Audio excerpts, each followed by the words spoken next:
रात को 1 बजे फोन बंद होता है और सुबह 7 बजे अलार्म के साथ फिर से ऑन हो जाता है। दिन भर एक स्पेसिफिक सी फीलिंग रहती है। टायर्ड नहीं हूँ बट पूरी तरह से प्रेजेंट भी नहीं हूँ। जाग रही हूँ बट फुल एनर्जी नहीं है। ये फीलिंग इतनी फेमिलियर हो गई है कि लोग इसको अपनी पर्सनालिटी ही मान बैठे हैं। I am not a morning person. मुझे ना अपने दिन की शुरुआत स्लो ही पसंद। ये पर्सनालिटी नहीं है, सिम्टम्स है। और ये सिम्टम्स अगर इग्नोर किए जाए तो क्या रूप ले लेते हैं? इसका जवाब 1964 में एक एक्सपेरिमेंट ने दिया था। 1964 सैन डिएगो में एक 17 साल के लड़के रैंडी गार्डनर ने एक साइंस स्कूल प्रोजेक्ट के लिए ये डिसाइड किया कि वो पूरे 11 दिन तक सोएगा ही नहीं, फुल 264 आवर्स। बट फिर क्या हुआ? तीसरे दिन तक वो बात करते करते ये भूलने लगा कि वो बोल क्या रहा था। 5वें दिन तक उसे ऐसी चीजें दिखने लगी जो वहां थी ही नहीं, और 8वें दिन तक कुछ अलग ही हुआ। रैंडी का ब्रेन एक एक हिस्सा करके बंद होने लगा। जबकि वो स्टिल खड़ा था, उसकी आंखें खुली थी और वो जाग रहा था। स्टैनफोर्ड के प्रोफेसर वहां मौजूद थे, बट उन्होंने ये एक्सपेरिमेंट रोका नहीं, क्योंकि टेक्निकली रैंडी तो बिल्कुल ठीक था। रैंडी 11 दिन जागा था और इंडिया में एवरेज अर्बन प्रोफेशनल ना सिर्फ 6 घंटे सोता है। तो सवाल ये है कि जो रैंडी के साथ हुआ, क्या वो किसी ना किसी लेवल पे, किसी ना किसी स्पीड पे हमारे साथ भी हो रहा है? इसका आंसर साइंस के पास है, एंड ऑनेस्टली बहुत अनकंफर्टेबल है। नींद की कमी से सिर्फ थकान नहीं होती है, ये हमारे ब्रेन को केमिकली बदल रहा है, हमारी इम्यूनिटी को तोड़ रहा है, इनफैक्ट हमारे रिलेशनशिप्स को खराब भी कर रहा है। एक और बात है, पर मैं ना वो आपको एंड में ही बताऊंगी। उसके बारे में सोच के तो मुझे भी कभी कभी नींद नहीं आती है। पहले एक पिक्चर। 2026 के great Indian sleep score card, एक सर्वे जो लाखों लोगों पर किया गया, कहता है कि 12% अर्बन इंडियंस रात 10 बजे तक सो जाते हैं, बट बाकी 88% कुछ लेट, कुछ बहुत लेट। मुंबई में 62% लोग सुबह उठकर फ्रेश फील ही नहीं करते। बेंगलुरु, जो इंडिया का प्रोडक्टिविटी कैपिटल माना जाता है, वहां के कम्यूटर्स ट्रैफिक में साल के 168 आवर्स खो देते, पूरे 7 दिन सिर्फ रोड पर। 88% लोग रात को सोने से पहले फोन यूज करते हैं। 25 से 30 साल के एज ग्रुप में ये नंबर 90% पहुंच जाता है। लेकिन ये सिर्फ नंबर्स नहीं है, ये एक सिस्टम का रिजल्ट है। एक ऐसा सिस्टम जो एक डेकेड से इस जनरेशन की नींद चुरा रहा है। और इस सिस्टम को समझने के लिए ना एक जगह से शुरू करना पड़ेगा। रात का वो वक्त जब नींद आनी चाहिए लेकिन नहीं आती। इंडिया का यूथ और इंक्रीजिंगली कॉलेज स्टूडेंट्स एक स्पेसिफिक पैटर्न में फंसा हुआ है। पूरा दिन काम है, क्लासेस है, एक्सपेक्टेशंस, डेडलाइंस, अपनी मर्जी का तो कोई वक्त ही नहीं है। तो रात को फाइनली जब स्पेस मिलता है तो वो ओटीटी पर, रील्स पर और स्क्रोलिंग पर जाता है, ना कि नींद पर। इसके लिए साइकोलॉजी में एक टर्म है, रिवेंज बेड टाइम प्रोक्रेस्टिनेशन। मतलब दिन में जो ऑटोनॉमी नहीं मिलती है उसको रात को वापस लिया जाता है। तो लोग रात को सोना नहीं चाहते, क्योंकि इसका मतलब होगा कि जो थोड़ा फ्री टाइम मिला है वो भी गवा दे। लेकिन यहाँ बायोलॉजी इंटरवीन करती है, जो स्लोली नुकसान शुरू कर देती है। हर स्मार्टफोन, लैपटॉप या एलईडी स्क्रीन एक स्पेसिफिक ब्लू लाइट एमिट करता है।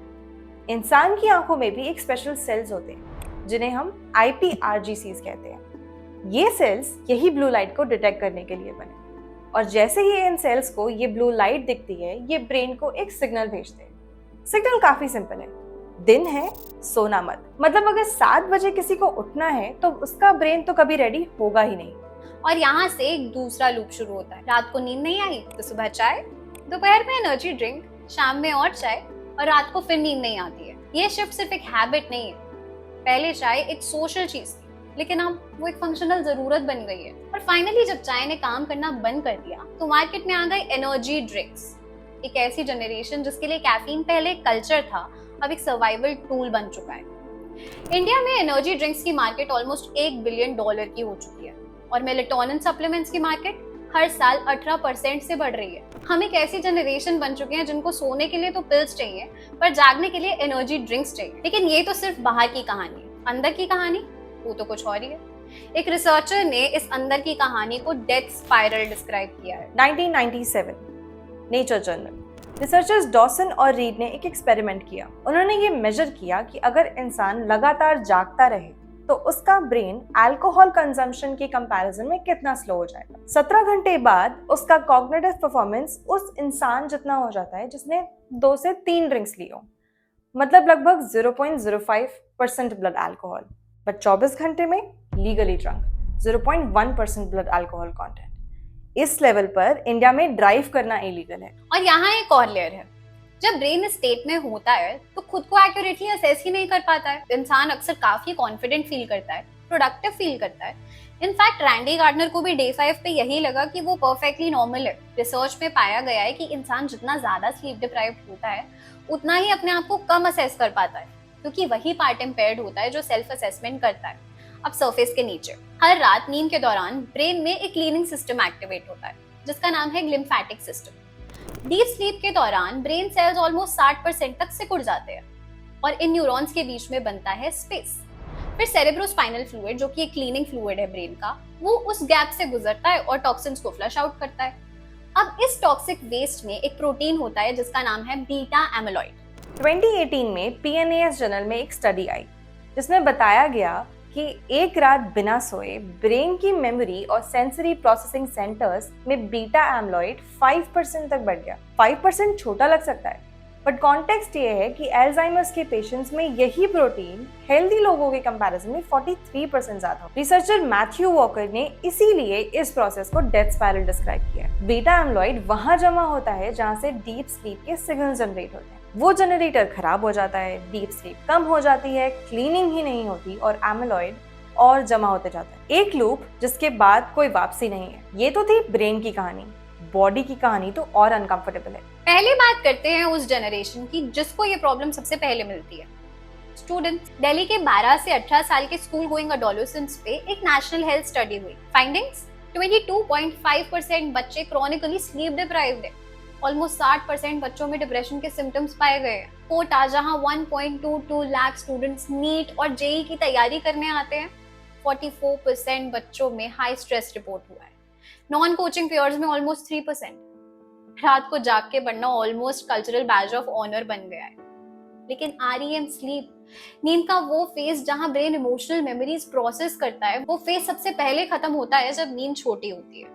ऐसे में स्ट्रेस अकम्युलेट होता है, मतलब कल का प्रेशर आज के प्रेशर के ऊपर। अब professional life, 90% of daily growth hormone तब रिलीज होते हैं जब हमारी बॉडी डीप स्लीप में होती है। 6 घंटे की नींद मतलब वो विंडो और छोटी हो गई। जिम का काम, प्रोटीन का काम, दोनों का ROI डायरेक्टली लिंक्ड है उस नींद से जो ली ही नहीं गई। और इम्यूनिटी, एक रात सिर्फ 4 घंटे सोने के बाद हमारे नेचुरल किलर सेल्स की एक्टिविटी ऑलमोस्ट 70% तक गिर जाती है। ये वो सेल्स हैं जो कैंसर सेल से लड़ते हैं, वायरसेस से लड़ते हैं। WHO ने नाइट शिफ्ट वर्क को प्रोबेबल कार्सिनोजन क्लासिफाई किया, वो भी सेम लिस्ट में जहां लेड और UV रेडिएशन है। और एक चीज जिसके बारे में बहुत कम बात होती है, रिलेशनशिप्स। UC बर्कली की एक रिसर्च के हिसाब से जो कपल्स ठीक से सोते नहीं है उनके बीच में कॉन्फ्लिक्ट ज्यादा होते हैं, पेशेंस कम हो जाता है, छोटी छोटी बातें अक्सर बड़ी लगने लगती है, और इमोशनल एम्पैथी जो REM स्लीप से प्रोसेस होती है घट जाती है। और कार्डियोवास्कुलर हेल्थ, आज इंडिया में हर 5 में से एक हार्ट अटैक पेशेंट 40 साल से कम उम्र का है। डॉक्टर राजीव वशिष्ठ, जो एक बहुत बड़े कार्डियोथोरैसिक सर्जन है, कहते हैं कि बर्नआउट और लैक ऑफ स्लीप आज उन लोगों में प्राइमरी रिस्क फैक्टर्स हैं जिन्हें हम कभी लो रिस्क मानते थे। ये है 20 से 30 साल के लोग। ये सब ब्रेन, इम्यूनिटी, रिलेशनशिप, हार्ट, ये सब एक कॉमन सोर्स से आ रहा है और ये कॉमन सोर्स भी बहुत पुराना है। और इसका एक साइड है जो शायद आपने भी कभी एक्सपेक्ट नहीं किया होगा। 8 घंटे की नींद एक बार में, रात को सो जाओ सुबह उठ जाओ। क्या हमेशा से ऐसे ही था? नहीं था। हिस्टोरियन रॉजर एकर्च ने हिस्टोरिकल रिकॉर्ड्स देखे बहुत सारे सेंचुरीज के, medical text, courts documents, diaries etcetera, और एक चीज निकाली जो कि अनएक्सपेक्टेड है। इंडस्ट्रियल रेवोल्यूशन से पहले लोग 2 बार सोते थे। फर्स्ट स्लीप जो कि सूरज ढलने के बाद होती थी ऑलमोस्ट 3 से 4 घंटे की, फिर एक नेचुरल वेकिंग गैप 1 से 2 घंटे का, और फिर सेकंड स्लीप सुबह तक। उस बीच के वक्त का एक फ्रेंच में नाम था जिसे कहते हैं डोरव, वेक स्लीप, मतलब एक मेडिटेटिव क्वाइट स्टेट। ये नींद की कमी से नहीं था बल्कि बायोलॉजी के नेचुरल रिदम से था। हिस्टोरिकल रिकॉर्ड्स में लिखा है कि इस वक्त पे लोग पढ़ा करते थे। 16th सेंचुरी के यूरोपियन डॉक्टर्स कहते थे कि ये वक्त रेस्ट करने के लिए बेस्ट है। इनफैक्ट कपल्स भी इस टाइम पे सबसे ज्यादा प्रेजेंट थे। तो फिर क्या बदला, ये जानना बहुत जरूरी है, क्योंकि जो भी बदला वो आज भी चलता आ रहा है। सबसे पहले आए गैस लैंप्स 17th और 18th सेंचुरी, जिन्होंने आर्टिफिशियली रात को लंबा कर दिया। उसके बाद आया थॉमस एडिसन का बल्ब। उसके बाद आई इंडस्ट्रियल रेवोल्यूशन की फैक्ट्रीज, जिन्होंने क्लॉक टाइम इम्पोज किया। मशीन्स को कंसिस्टेंट वर्कर्स चाहिए थे, नेचर के रिदम उनके किसी काम की नहीं थी। 1992 में NIMH रिसर्चर थॉमस फेयर ने एक स्टडी करी। उन्होंने अपने सब्जेक्ट्स को कई हफ्तों तक 14 घंटे डार्कनेस में रखा और कुछ हफ्ते बाद वही सब्जेक्ट्स की बॉडी ऑटोमेटिकली उसी सेम पैटर्न में आ गई। First sleep, waking gap, second sleep. ये बायोलॉजी हमारे अंदर है, हमेशा से थी। पर जब रात को फर्स्ट स्लीप के बाद वेकिंग गैप आता है, इंसान घबराता है, फोन उठाता है, तो यही एंजाइटी उस सेकेंड स्लीप को रोक देती है। सोसाइटी ने हमें एक गलत आइडिया बेचा है कि नींद वीकनेस है, कि रियल प्रोडक्टिविटी नींद की कुर्बानी देने से आता है। और आज भी 150 साल बाद वो आइडिया काम कर रहा है। इंसान का ब्रेन हर रात खुद को रीबिल्ड करता है, रिपेयर करता है, क्लीन करता है। दुनिया में ऐसी कोई मशीन नहीं है जो ये कर सके, कोई सप्लीमेंट नहीं है, कोई हैक नहीं है। और फिर भी एक पूरी जनरेशन है जो डेलिबरेटली उस प्रोसेस को छोटा करती है। इम्पोर्टेंट सवाल ये नहीं है कि नींद इम्पोर्टेंट है या नहीं। इम्पोर्टेंट सवाल ये है कि कब से इंसान ने खुद को ये बिलीव करने पर मजबूर कर दिया कि ये इम्पोर्टेंट नहीं है। कब से कम सोना एक अचीवमेंट बन गया। और फिर भी एक पूरी generation from students to professionals इस आइडिया के अंदर जी रही है। तो सोचने की बात ये है कि आज रात 1 बजे आप फोन बंद करेंगे या यूज करेंगे, और क्या उससे कुछ फर्क पड़ता है? रैंडी गार्डनर आज 77 इयर्स का है। 2007 से वो क्रोनिक इंसोम्निया से सफर करता है। जिस इंसान ने 11 दिन के लिए नींद को चैलेंज किया, आज सो ही नहीं सकता। अगर ये कॉन्वर्सेशन इंटरेस्टिंग लगी तो चैनल पर एक नजर डालो। और एक काम, ये किसी एक ऐसे इंसान को भेजो जो मैं बहुत कम सोता हूँ बोलने में प्राइड लेता है। उसको आज ये सुनाते हैं।